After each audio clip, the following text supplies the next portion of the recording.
There was two other quick stories in the Irish Times that I just wanted to talk about. Sean Moran has a piece about Leitrim and New York, and we were running through the permutations. If New York win this, what happens? Where is the next round of the Connacht Championship? If New York win, do they come back, and does that create a bit of an issue for some of the New York lads? Well, no, they don't come back. Maybe we don't be talking about. There's no issue. New York will not be playing on Irish soil, no matter what. No, well, no, because what if they went on a winning run? Because they wouldn't have a team. Is that actually the case? Yes. There is no way that the New York squad and management are going to be upping sticks and heading over here for a game. It's just for at least, even if it was too much of a risk for one of them, that will not be the case. The biggest problem is for the team that have to go play them, because they will have 3 weeks. Roscommon will have 3 weeks to put together that trip. Now, 3 weeks out, trying to buy tickets, all the logistics that go with it, the accommodation in the summer, I can't imagine the expense that will be incurred. It's an absolute nightmare for the Connacht Council. You know, it's like I think it'd be brilliant to Fortress see. Gaelic Park, and imagine Roscommon, and it's like, well, it's Galway Mayo in the Connacht final in Roscommon. And Roscommon only beat them by a point last year, or 2 years ago. It'd be kind of like the fail of Roscommon players would be sent over and have to kind of stay with the New York players in the houses or in their apartments and stuff. You know, they'd be sent out all over the boroughs of New York. You know, I do know though for a fact that the GAA have it's probably one of the only things you'd say, but they actually have a contingency plan. Right. That if it does happen, flights and all that actually are covered. Right. So it doesn't fall on the Roscommon County Board. So Croke Park picks up that. Correct. Or at the very least, the Connacht Provincial Council, which will be helped by Croke Park. Right. It's kind of like, you know, the magic box that's never been opened. Yeah. It's actually there was nothing in there going, hang on, we said we had this covered, lads. There's some moths in here. They have the money. Break glass in case of emergency, which is exactly what would happen if New York win. Just some Garth Brooks tickets. Imagine what they did. Like, I didn't realise Jamie Clark and stuff are playing. I didn't realise that. Oh, there was a massive gamble on New York. So New York came down from about 6-1 they were touching odds on at one point, and they're gone back out now. But there was a massive gamble about 2 months ago. Everybody got word Jamie Clark is playing. He's going to kick 112. Yeah, and it's Leitrim, and they're not very good. And so none of us got on, obviously, at that stage. Oh, of course not. No. But are you laying the bet now? And I don't know. I think that like Leitrim forewarned, forearmed, all that kind of stuff. You know, like it's not like. Oh, I think it's a great chance. It's hard to know. Like 2 years ago, Roscommon got out of there by the skin of their teeth. Yeah. Last year, there was a lot of talk for New York against Sligo. People were really bigging up their chances. And they were ahead in the second half. Yeah, but I was listening to the game, and Sligo, with 10 minutes gone in the second half, they just put the foot down and they pulled away. And it was a really professional performance from Sligo to get the job done at the end. This time around, though, against a Leitrim team that's on a low ebb after the league, and suddenly New York have that forward. The guy who could easily just win the game on his own. And Tom Caniff. Exactly. But a forward who takes at least 2 Leitrim defenders out of the game. Yeah. You know, it's not like a guy, he's okay, he's good, you know, like say Mulligan, who was playing with London or whatever, you say, okay, well, listen, we'll match up one-on-one. He takes at least 2. Like, he takes thinking. If you're the Leitrim management, you're saying, okay, how do we look after He's in the peak guy? of his powers. Absolutely, he is. And he's that type of player. Like, I mean, he has skint serious defences on his own before, playing up front on his own. Yeah. Do you remember a couple of years ago, Armagh literally, I think, played him inside on his own against Donegal, up against 2 or 3 players, and they just said, listen, we'll just try to get good ball into you. That's the potential he has. Now, you obviously have to win enough ball to get it into him. I think it's a great opportunity. It's a serious opportunity. I'll be listening to the live radio feed on local radio this Saturday evening. I remember I was coming back. It would be Shannonside. I remember listening to the Sligo game when I was coming back from a Premier League match for Newstock last Sunday. I was listening in Stansted Airport. It would have been Northern Sound. It would have been Shannonside. Maybe Leitrim isn't Shannonside. Is it Ocean FM maybe? Ocean is more Donegal Sligo. Right. Sure. Tommy says it's Shannonside, so there you go. There you go. Will it be Willie Hegarty or is he just Roscommon?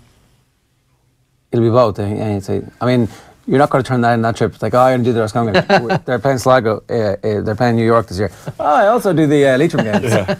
I think it'd be worthwhile going over there at short notice just to see the upset. Johnny Ward is heading over. He might be one of those people who are on that at a slightly bigger price. Might be. Yeah.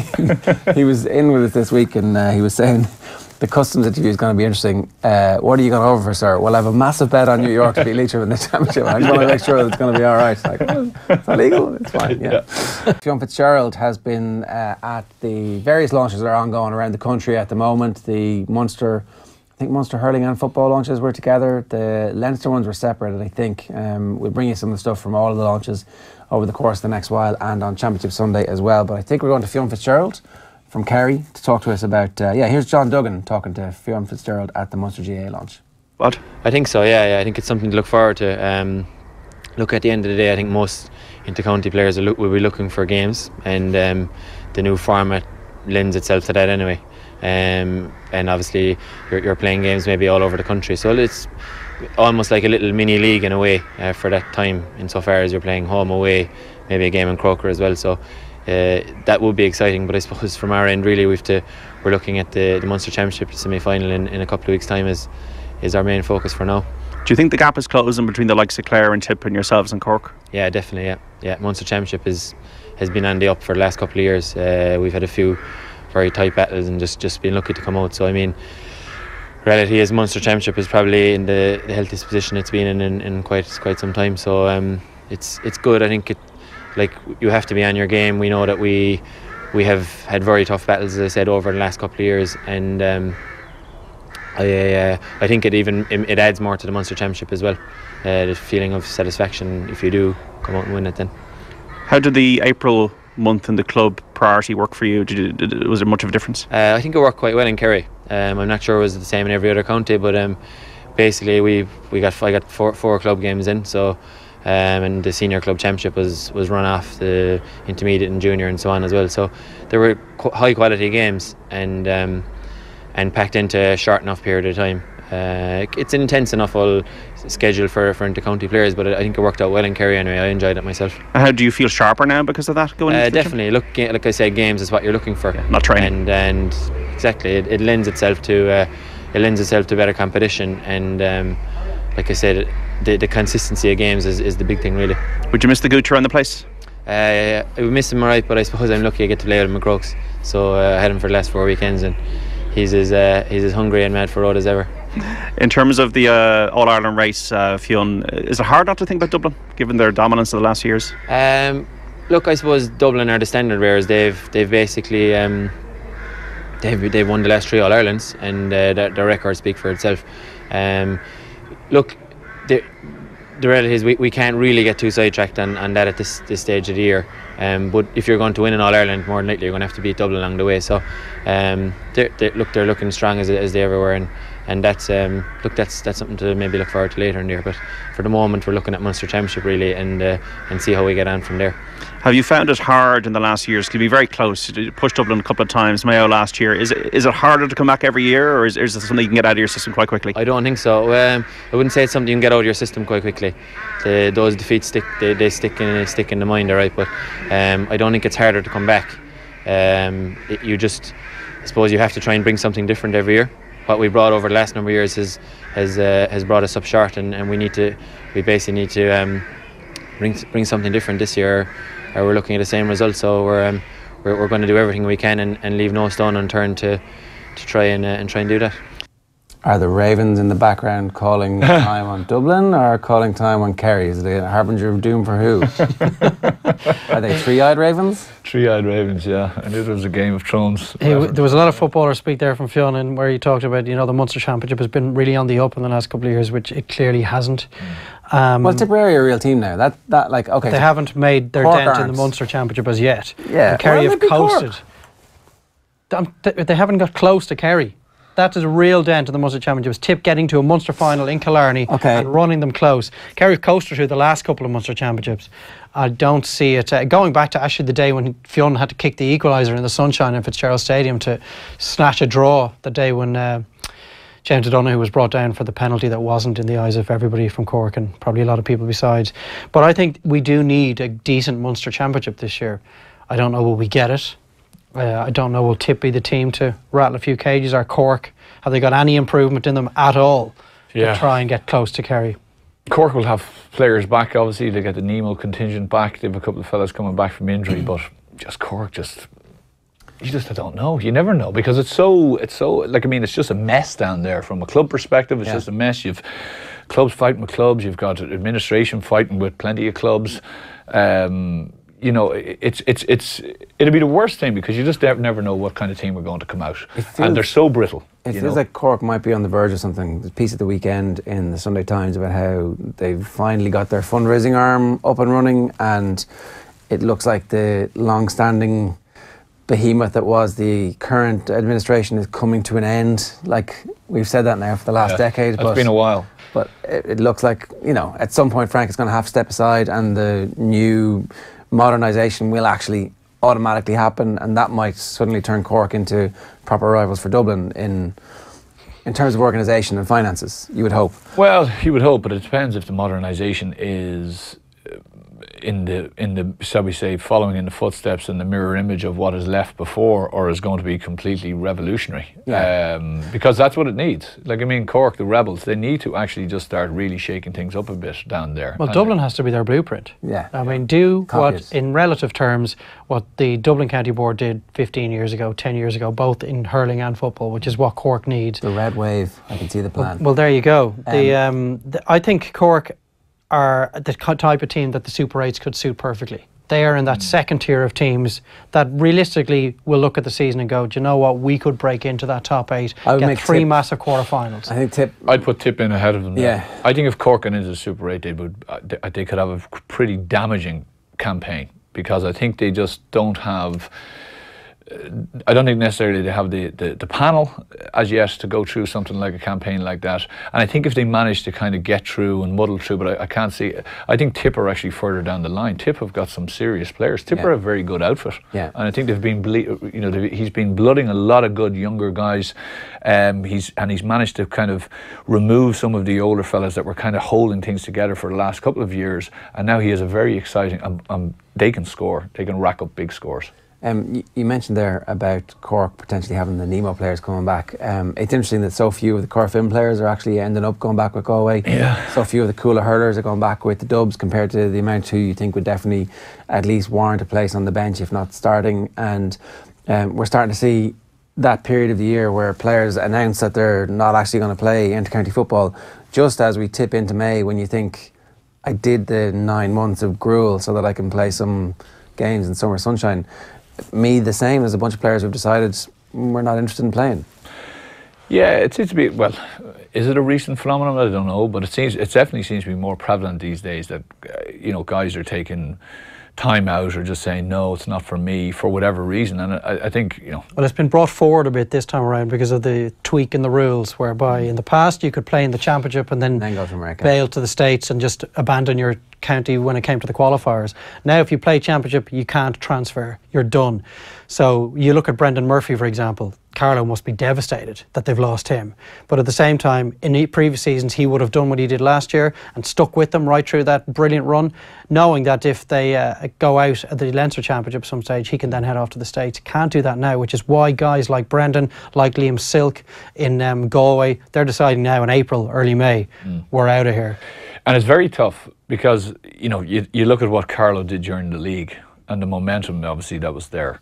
And then it's extremely tough both on the player, and it's extremely tough on the panel, and it's extremely tough on the management, because you're being forced into a decision, an early decision, that is going to wreak havoc on all of those different parts, rather than actually saying, well, I can have the decision kind of here in my back pocket, and if things come to pass, which odds favour they may, well, then I can pull it out and say, right, I'm off, but now you're having to really, as Dave says, bring that up to kind of fast forward it a bit, which just leaves a bad taste in everyone's mouth. Well, it's the law of unintended consequences. It's supposed to clamp down on players leaving their clubs in the lurch later on in the year, and now it's like, well, they're going to leave their clubs in the lurch for much earlier. It makes no sense.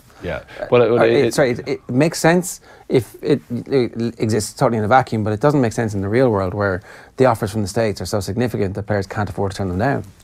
And I mean, it hits those types of players who are, such as Brendan Murphy, who are big players for a relatively smaller county, but they're vital players for that county, and vital in the sense of everything around be it the atmosphere around the panel, everything. You know, you can imagine that Carlow panel now. You know, like, I mean, really, their kingpin has been ripped out of it. Yeah. Where does that leave the rest of us? But I think it shows where the league is in the minds of most Division 3 and Division 4 counties. It's absolutely massive. Like, Carlow have achieved their goals for 2018, and I think Brendan Murphy, you could see his tweets the night that they got promoted to Division 3. They basically felt that they had basically done whatever they needed to do this year, and he's right. feeling fine now that he's leaving them. Because, like, you know, Well, that's the reality of it, and the reality, like, I mean, it's a big offer, and that's it. So, but I also think there's another side to it. Whereas, let's talk about that, because, like, yeah, I just don't feel fellas. Like, I mean, okay, so if you go to the second tier then of the teams, and Divisions 2 and 3, Meath would hope that they're still involved in that. You know, back, like, I mean, I 99, I joined the panel, 2000 championship debut, and between 2000 and probably 2003, 2004, you know, the amount of starts I got in the championship were bitty, you know, coming on as sub, different stuff, whilst I was playing some good football for the club, winning club championships, So there was an apprenticeship that was there. You know, I was speaking to Niall McCaig and Seamus Kenny about this. Niall was kind of sitting behind Mark Riley for a number of years, probably longer than he would have, you know, probably 4 or 5 years. And really, in the modern day, he probably would have just pulled and said, listen, I've had enough of this. Yeah. Because you're seeing an awful lot of that now. Players who are doing a year, maybe not even a year, they're kind of not getting a consistent run, or maybe they're not in the team, maybe they are, maybe they're being pulled out, and they just say, no, I'm done, I don't need this. Now, there's a myriad of reasons for that, but the old thing of, and I think this is an issue, and it's certainly an issue maybe in Meath, and it might be an issue in some of those second tier. Dublin don't have that issue because you have obviously the tantalising carrot of winning an All-Ireland and winning Leinster. So when you go in there, you're saying, well, even if I'm not getting on, I'm going to sit in this bench and I'm going to work hard to try And that's the boat you were there. in. Because you came into a Correct. panel that had just won the All-Ireland. You were kind of waiting for your chance while the team was getting to an All-Ireland final and winning a Leinster title in 2001. So you weren't in a dissimilar boat to where some of these Dublin guys are. Correct. And now you kind the of Meath look at footballers the of Meath today. situation. Yeah. So, but without one, you can't get the other. So in other words, without guys who are willing to put the apprenticeship in, you will never go back to those days because the pool of players continues to shrink. Yeah. You know, so you then have to go to the next level and the next level to try and fill out the panel.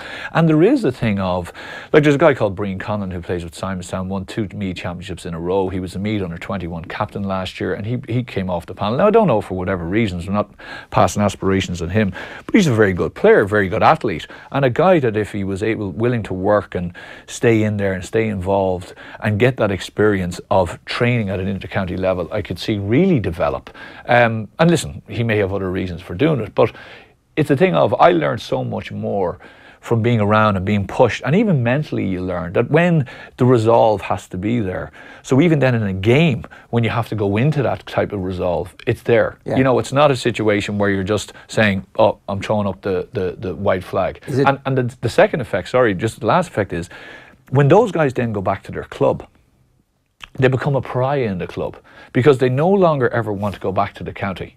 So whereas they should be seen as being the main guys with the club, right, they no longer want to go back to the county. So they're not really pushing as hard to get back to that inter-county level. And if they're really, you know, say, disenchanted with what's been going on, they actually could become an awful kind of drag on the club, because you'll have other players looking to them to say, you need to lead us, and they're saying, well, particularly I went there for 2 years, I had the experience of inter-county, not really my bag, and now I'm back with the club and I'm going to enjoy myself. So actually then that whole environment so alters. that culture also gets impacted. Yeah. Is it too cliche to say that it's about the level of time and commitment and control that inter-county managers are trying to exert, that this doesn't seem to be a problem in those counties where there's like forward-thinking management that has a commitment to? I've seen some guys argue this. I've seen some guys listen. Like I love the I suppose the environment that was around being an inter-county player. I like the discipline of it. I like the fitness of it. The I like the lifestyle. health. Yeah, that was it. Yeah. You know, and if you don't like that, if you would rather be going drinking pints, or, you know, I'm not even saying that. I'm not saying that every fella's saying that. But if you would rather having your own life and being able to make your own decisions and do your own stuff and blah blah blah, and you want to do it, well then go ahead and do it. But if you choose to, and that's a lifestyle, well then you choose that lifestyle and you choose the challenges that come with that lifestyle. And you know, if we've had Dave, say, in a one of these development programs, say in Meath, and he's been coming through 14, 15, 16, 17. And I think these development squads have a lot to answer for, to be honest with you, because if he's been coming all the way up through, he's been playing with Meath all the way, or Kildare, or whoever it is, let's say he's been the main man all the way through, and he comes into a senior panel now at 19 or 20. And we as the management team say, let's test this guy out here, and we drop him for a few games. And all of a sudden, outside influences, be it his family or whatever, say, you don't need to take that. You've been the main man for the last 6 or 7 years.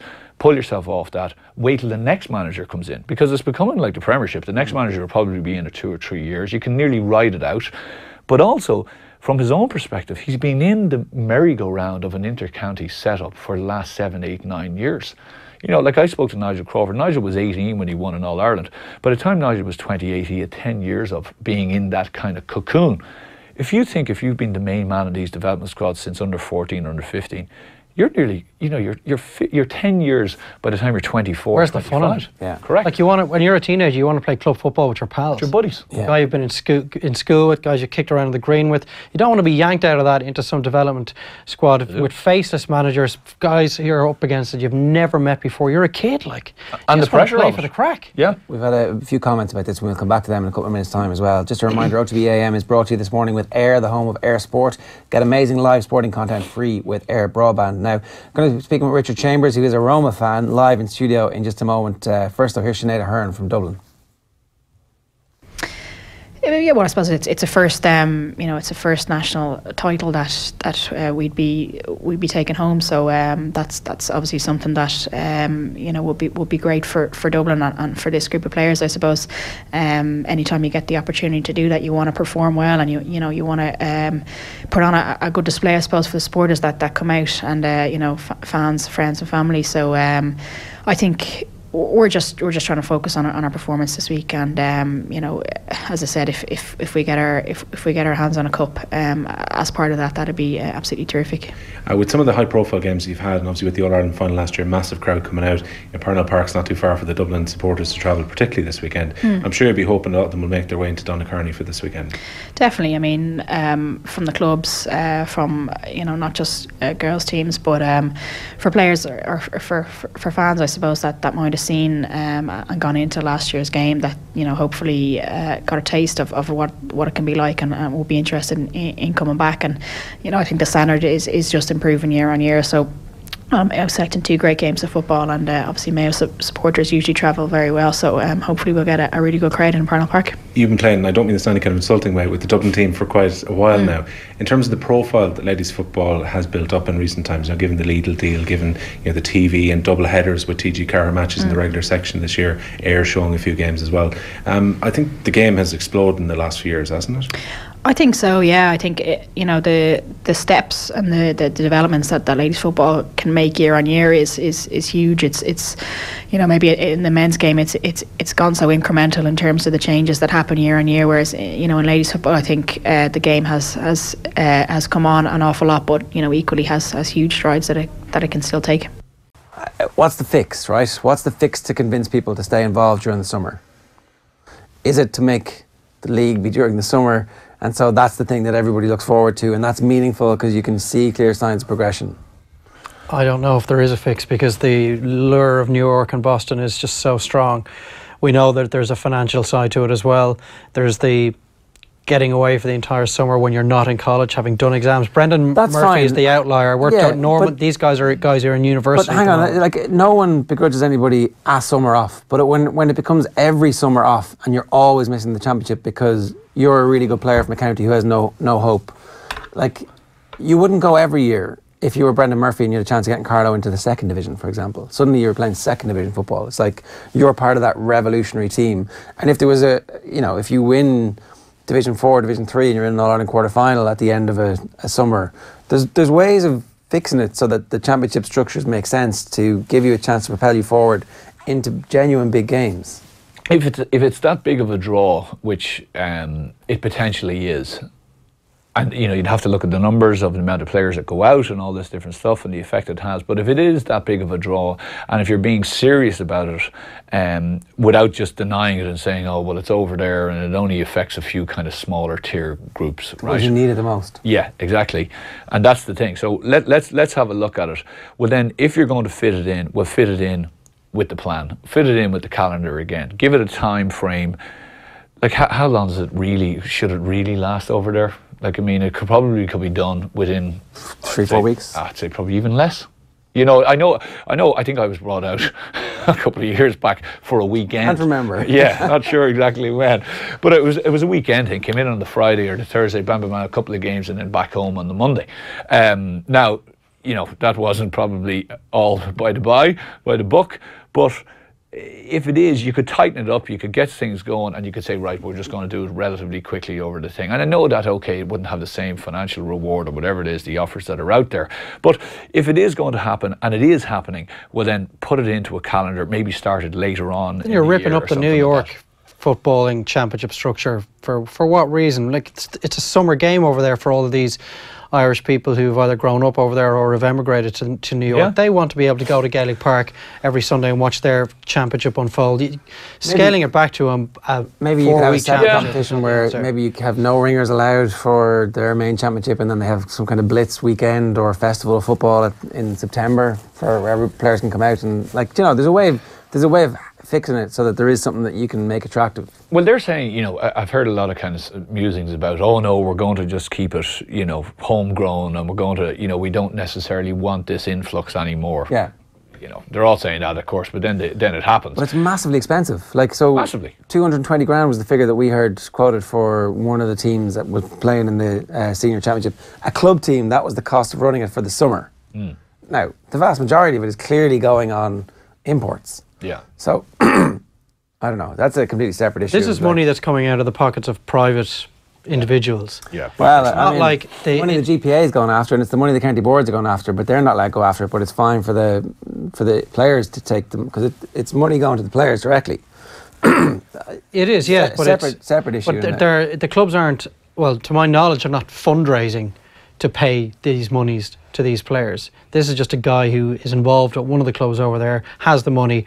Why don't we get your man to come over and we'll the pay same guys who are giving the money to the county boards and to the GPA, and that's my point. It's like it is, yeah. Yeah, I don't know. How do you change it? I suppose then you have to. If that's not going to be, and I think Dave is right. It's a good point. If you don't want to mess with their championship, well then you have to obviously make the desire to go less so from an Irish perspective. So you have to give Brendan Murphy, for example, something that he really feels that he wants to hang around for. It needs to be incentive-based rather than deterrent-based. Yes. Yeah. Yeah. Good quality football matches in front of big audiences that are getting coverage, that reach a conclusion which gives you promotion/relegation, and at the end of that, a playoff match of meaningful significance. I think the Waterford manager was talking in the paper today, and he's chatting about, no one really cares about what Waterford think, and the second tier would become kind of like, the second tier soccer championships. Yeah, he's talking about Arsenal in the Europa League. Yeah, Tom McGlinchey's obviously not an Arsenal fan, doesn't really care about qualifying for the Champions League for next season from Wenger. But it's. I think again, all of this is around the promotion of that, the marketing of it, the incentivization that's there, or decentivization. All that different stuff has to come into play in this, and it has to, because if it is and it goes along the current road, and like, I mean, I would be very worried about what that Super 8 will bring. He's right. Like, the Super 8 will bring loads of amazing games, and we'll all be delighted that those games are on. But underneath it, there is no motivation for the tier 3 and 4 weaker counties to continue to play in the summer. It's actually more of a deterrent because the interprovincial championships get far less significant, really. All that matters is the Super 8s, and it's going to be clear there'll be 2 places up for grabs really in the Super 8s. There's 4 nailed-on teams guaranteed to get there. There's 2 who we think are probably more than likely to get there, and then there's 2 up for grabs. And well, the interprovincial championships are probably the blocker to ripping this whole thing up anyway. They would be the sacred cows that would be there. So the Leinster, the Leinster province would say, well, hold on a second, we get revenue from this and from both the hurling and football side, and you'd have the Munster hurling, you have all this different stuff, but slowly but surely they are. Now maybe there is a blueprint that's in there in the vaults of Croke Park, which is, well, this is another major step, which actually then gets rid of the provinces completely, and we end up in a Champions League style type of operation. You end up bottom two, go up into the bottom two, top two. Yeah. You have an A, you have a B. That's the key. That is the key, because the question is always to these players, would you play in a B championship? And they always say no. That's right? the way it's framed. Of course they say no, but that the implication or the assumption being that you're starting in the B championship. You never actually have a place in the A championship. Where under what you just said, at least you get to start in the senior one. You get to play in the same championship as Dublin and Kerry and Mayo, and if you manage to finish in the top two of that group, well, up you go into the last 16 of the All-Ireland Senior 1. If you finish in the bottom two, you're playing in the last 16 of All-Ireland Senior 2. It's too complicated. Have 4 divisions. Why is it too complicated? You've got 8 groups of 4. The team who wins, because it's too complicated. Because if there's going to be a junior or a second or a senior B, and no one's interested, and at those games all become dead rubbers. There'll be no TV coverage, there'll be no radio coverage, no one will care about them. No, it's about how you market and promote it. As Anthony says, it's not. if It you has to be play meaningful. if So you play a last if you have a 16 league Senior system, 2 game the same day as Dublin are playing Mayo in the No one last will care. 16 of Senior A, the players will be in America. and it's in playing. TV and it's in Croke Park, well, see, they can't go to America if they've already played one of the games in the championship. That's why Brendan Murphy's gone now. But if you... I wouldn't change guys leaving. I'm saying have 4 divisions with promotion and relegation, but the winners of Division 4 get into an All-Ireland quarter-final, the winners of Division 3 get into an All-Ireland quarter-final, top 2 in Division 2 and top 4 in Division 1. So everybody has a chance of winning the All-Ireland. So if Tipperary are in Division 4 and have an amazing year, they reach an All-Ireland quarter-final having topped their group, which is Division 4, but also got promotion. So every game is meaningful the whole way along. Yeah. That's it. And you could, at least with that, you could start it in May and be done by mid-August easily. Totally, yeah. And you can run your provincial championships in March.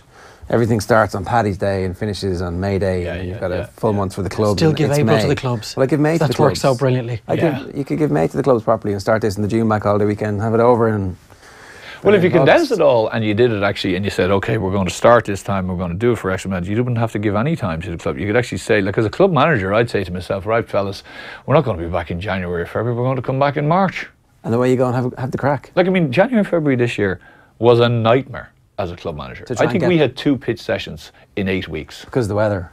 Because of the weather. So and you're not going to say, oh, that was an anomaly. Like, it's Ireland. No, it's probably going to be pretty bad next January and February.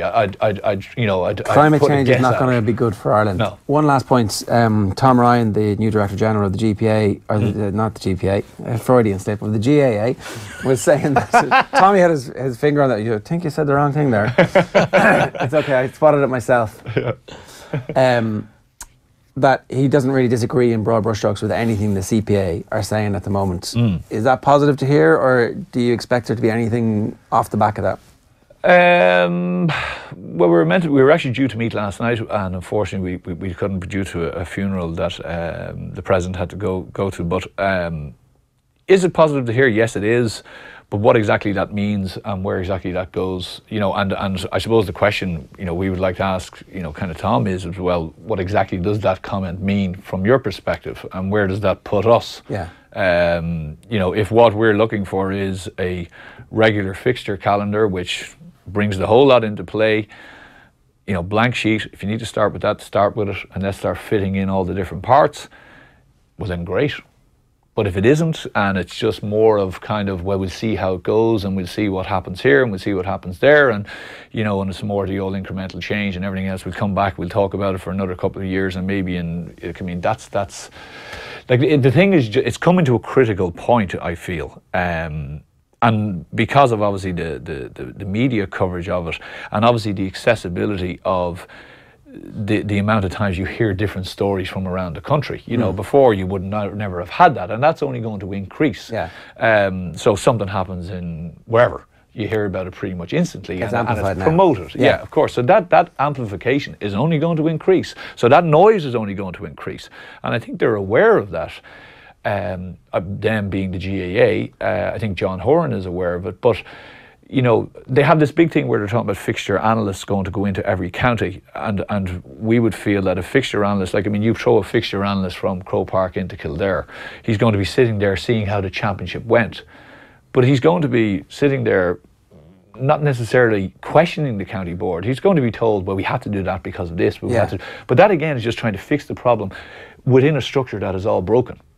Instead of fixing it here, and then the rest will actually be able to sort itself out. So his argument is that they would like to keep the power devolved to each county board, because ultimately you've got to improve local governance. Otherwise, if you apply something from top down, then, as we've seen with lots of GAA rules, they're more observed in the breach than the following, or whatever that's so the April thing, for example, you know, oh, let's keep April as a club month, but there won't be any sanctions for it, so we leave it up to you how you want to run that. That's all fine, but then you get a situation where you have an anomaly, which isn't really an anomaly, like the weather that we had in January, February, March. Games are postponed, so now you're trying to wedge things in. There's back fixtures. You know, Meath actually just recently, up till yesterday, got a kind of a diktat out, which was basically there are going to be no games called off from now on. Player welfare is out the window. Don't kind of quit, which is unbelievable. You know, so what ends up happening is the pressure that's being applied on people who are actually doing the fixtures in the counties, to be fair to them, they have an unbelievably small window to actually get all these games in. So between hurling and football, if you're a dual player, you're going to end up being kind of Saturday, Wednesday, Saturday, Wednesday, Saturday, you know, and all this different stuff going on. You've under 19 competitions now being wedged in. You've got the under 20s, which are going to start. So there's just been layer upon layer upon layer being thrown at this, but there's only a finite amount of time, and you still feel like a centralised solution given to the counties and said implement that is the best way to go. You could do whatever way you decide on your championship format, inter-county championship format, leagues, Champions League style, whatever it is, have it in it. There's your period done, and here's our period, here's our next period, and that period is going to be a club period. Yeah. And I think that's the only way you can really go about this, because it solves his situation, because he goes, I know, as an ex-inter-county player, you say, okay, I focus on this and I finish off, get a bit of a break, and I'm into my club season. Then my head is clear, I can concentrate on that. They're training 12 months anyway. Yeah, that is a lifestyle thing as well. All right, we fixed it. I think we've pretty much fixed every issue in the GAA in the last half an hour.